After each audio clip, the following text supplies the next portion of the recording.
Spain میں قبلہ. Spain میں اچھا جی کیسے بتا جانتے ہیں؟ اللہ کا احسان ہے. Thank you sir, thank you میرے بھائی. اللہ آپ کو جزائے خیر دے قبلہ, اللہ آپ کو جزائے خیر دے. آپ نے بالکل بجا فرمایا قبلہ. آپ کا جو اس وقت ممبر ہے, جو آپ کا اسٹوڈیو ہے, جو آپ کر رہے ہیں کام, یہ پوری کائنات میں ہر لینگویج میں مطلب ایک معجزہ ہے.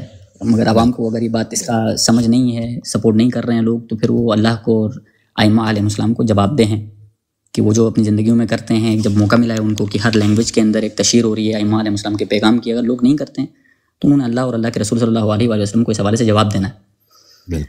اور قبلہ اس سے ریلیٹڈ میرا ایک چھوٹا سا سوال تھا, کویشچن تھا, ایک شبہ ہے جو کہ بار بار آج کل اہل سنت کے بہت سارے لوگ اس کو لے کے آتے ہیں ہر لینگویج میں تقریباً, میں نے اس کو سنا ہے, اور اس کا آنسر میں نے آپ سے لینا تھا. میں نے سرچ کیا آپ کی ویڈیوز کافی اس سے ریلیٹڈ, بٹ مجھے کچھ ملا نہیں, تو میں نے کہا آپ سے ڈائریکٹ پوچھ لیتا ہوں اگر اجازت ہے تو.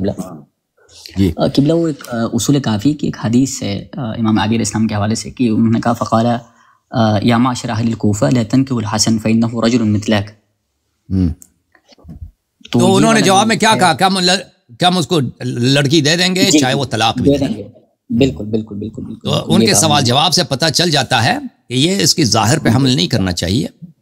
پہلی بات یہ ہے کہ میں آپ کو بتا دوں کہ امام حسن علیہ السلام بلا شک بلا ریب وہ مطہر ہیں, وہ معصوم ہیں, یعنی ان میں کوئی عیب نہیں ہے, نہ عرفی عیب ہے نہ شرعی عیب ہے, نہ کوئی دنیاوی عیب ہے نہ اخروی عیب ہے. وہ معصوم ہے, اللہ تعالیٰ نے ان کو پاک کیا ہے. اور وہ بالکل جس طرح نبی صلی اللہ علیہ وسلم کو اللہ نے پاک کیا ہے, اسی آیت تطہیر میں امام حسن علیہ السلام کو پاک کیا ہے. تو ان کا عرف فعل صحیح ہے.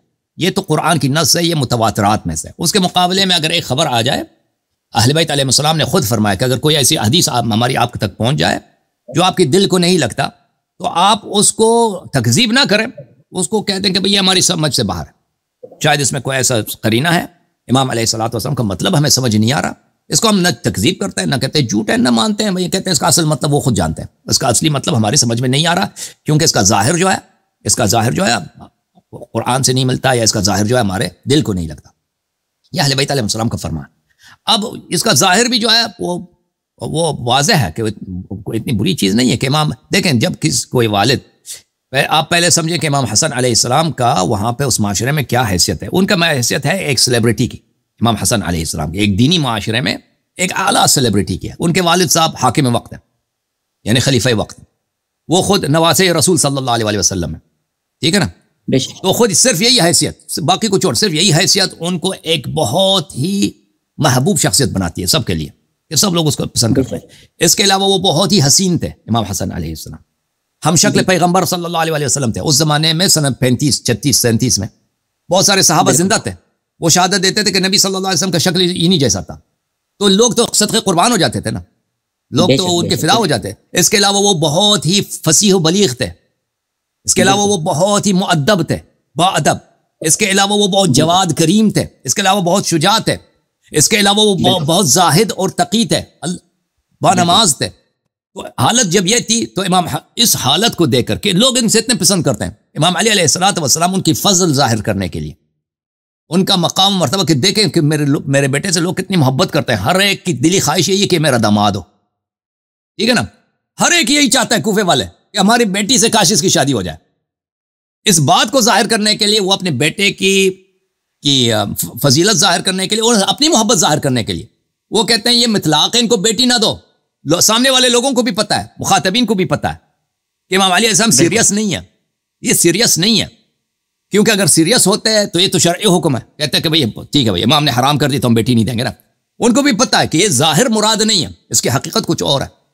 تو وہ سامنے سے کہتے ہیں کہ یا امیر المومنین, ہم ان کو بیٹی دیں گے چاہے اگلے دن یہ طلاق دے دیں. ہماری دلی خواہش یہی ہے کہ ہمارے داماد بنے, چاہے ایک رات کے لیے ہماری داماد بنے, ہم ان کو بیٹی ضرور دیں گے. بھائی کہ آپ کو اگر آپ کو, ہاں, تو ان کا جواب بھی یہی تھا نا. تو اس سوال, یہ امام علیہ السلام کے بیان اور مخاطبین کا جو جواب ہے, اس سے بخوبی پتہ چل جاتا ہے کہ امیر المؤمنین علیہ السلام یہاں پہ اپنے بیٹے کی فضیلت بیان کر رہے تھے, نہ کہ ان کی منقصت بیان کریں, ورنہ نہ یہ کہ لوگوں کو منع کریں کہ آپ ان کو بیٹی نہ دیں.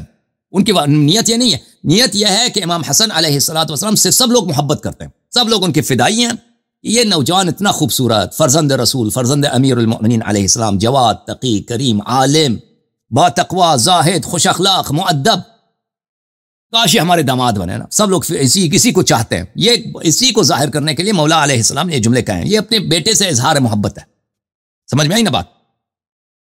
بالکل اوکے جناب، بالکل اللہ جزائے اوکے قبلہ آپ کی جو تشریح ہے، مجھے تقریباً تمام جتنی تشریحات کی ہیں ہمارے پرانے علماء نے بھی، ان سے سب سے اچھی بہترین قبلہ آپ کی تشریح ہے. اللہ آپ کو الحمدللہ رب جزائے العالمین. اللہ جزائے خیر دے آپ کو قبلہ. اللہ تھینک یو جزائے sir, thank thank you. you. اللہ آپ کو سلام دے. السلام خدا علیکم. حافظ، خدا حافظ. اللہ اوکے حافظ. عارف صاحب السلام علیکم.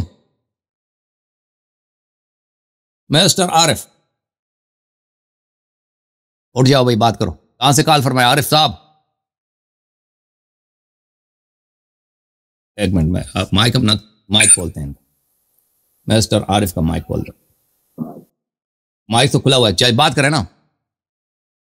مسٹر عارف آپ بات کیوں نہیں کر رہے بھائی؟ وہ یہ اس کو کیا ہو گیا، بات نہیں کر رہا. چلیں جی، عارف بیچارے کو ٹک ٹاک سے لینا. نہیں میں زوم سے لیتا ہوں، پھر ٹک ٹاک سے. ٹھیک ہے نا. اللہ یار اسٹوڈنٹ کو لیتا ہوں بھائی. یہ عارف بیچارہ کھنس لیا آیا تھا، ہاتھ بھی اٹھایا بات کرنے کے لیے. ایک منٹ میں اس کو میوٹ کر دوں.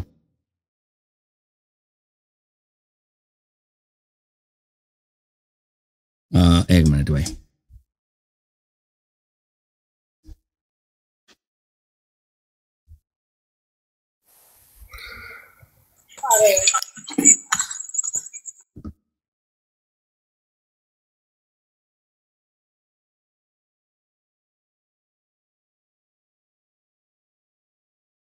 جناب میری السلام علیکم.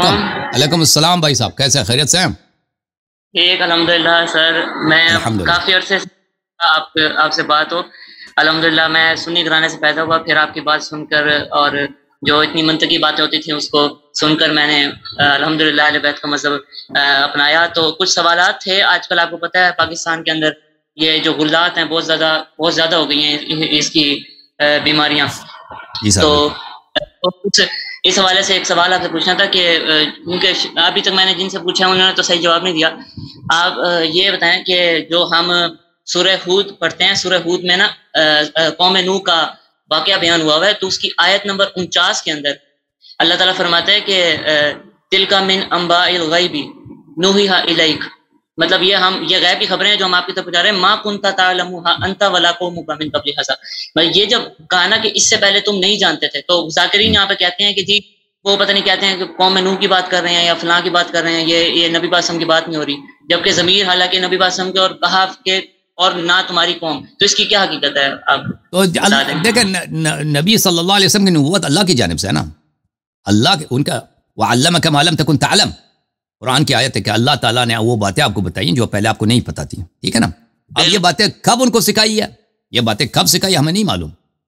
یہ شاید ولادت سے پہلے ہو، یا شاید عالم ذر میں ہو، عالم ارواح میں ہو، یا مثلا وہاں پہ کچھ باتیں بتائی گئی ہیں. یعنی ولادت سے پہلے عالم نور میں جب عالم ارواح میں تھے، ان کچھ بات تفصیل جو ہے بعد میں بتائی گئی ہیں، اس دنیا میں بتائی، یہ ہمیں نہیں معلوم. لیکن یہ اگر کوئی ذاکر بتایا دے کہ نبی صلی اللہ علیہ وسلم کو اللہ کے علاوہ، اللہ کے بغیر یہ سب کچھ پتہ تھا جی اللہ کے، وہ تو پھر نبوت ہی کا انکار ہے نا. نبوت کس چیز کا نام ہے؟ رسالت کس چیز کا نام ہے؟ کہ ایک شخص کو اللہ نے پیغام دیا ہے، علم دیا ہے، تم جا کے پہنچا دو. نبوت اسی کا نام ہے نا بھائی. تو نبی صلی اللہ علیہ وسلم اگر اللہ ان کو خلق نہ کرتے تو نبی موجود نہ ہوتے. اللہ تعالیٰ اگر ان کو رسول نہ بناتے تو وہ رسول نہ ہوتے. اللہ تعالیٰ اگر ان کو علم عطا نہ کرتے تو نبی صلی اللہ علیہ وسلم کے پاس علم نہ ہوتا. یہ اللہ اور رسول صلی اللہ علیہ وسلم کی لڑائی کرانا یہ نہایت ہی حماقت ہے، نہایت ہی خباثت ہے. اس سے بڑھ کر کفر ہے ہی نہیں، اس سے بڑھ کر کفر ہے ہی نہیں کہ آپ اللہ کیسے نبی صلی اللہ علیہ وسلم کو کوئی چیز سکھا سکتا ہے بھائی. وہ بھائی رسالت اسی چیز کا نام ہے کہ اس کے جتنا نبی صلی اللہ علیہ وسلم نے کسی بشر کے پاس شاگردی نہیں کیا، کسی انسان کے پاس مدرسہ نہیں گئے، اسکول نہیں گئے نا. لیکن ان کا سارا علم نبی صلی اللہ علیہ وسلم کا سارا علم اللہ کی جانب سے. اب اللہ نے کب ان کو یہ علوم عطا کیے ہیں؟ جب عالم ذر میں تھے، عالم ارواح میں تھے، دنیا زمین و آسمان کی خلقت سے پہلے کچھ باتیں ضرور بتائی ہوں گی نا. اور یہ اس بات سے منع نہیں کرتا کہ کچھ باتوں کی تفصیلات بعد میں اس دنیا میں بتائی ہوں، نبوت کے بعد، بعثت کے بعد، نزول قرآن کے بعد بتائی ہوں نا. اس میں کوئی اشکال نہیں ہے. اس میں کوئی اس میں پھر جو لکھا ہے کہ اس سے پہلے، تو یہ جو من قبل ھذا ہے، یہاں پر کیا وحی کی بات ہو رہی ہے یا کب کی بات ہو رہی ہے؟ اس آیت میں لکھا ہے. ایک منٹ بھائی.